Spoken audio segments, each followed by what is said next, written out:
வானவர்க்கு அரசனான வளம் தரும் குருவே உன்னை தேனான சொல்லெடுத்து செவி குளிரப் போற்றுகின்றேன்.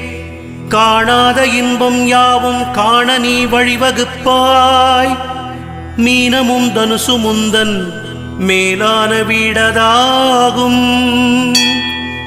பொன்னிறமுல்லையொடு புஷ்பராகத்தை ஏற்றாய். வண்ணத்தில் மஞ்சள் கொண்டாய். மரத்தினில் அரசை ஏற்றாய். எண்ணத்தில் நிற்கும் தேவா எளிதினில் வெற்றிதாராய். மண்ணினில் 16 ஆண்டை மறவாமல் நீயும் ஏற்றாய். சுண்டல் நைவேத்தியத்தால் தொல்லைகள் தீர்ப்பவன் நீ. கொண்டதோர் யானை உந்தன் கொண்டாடும் வாகனம்தான்.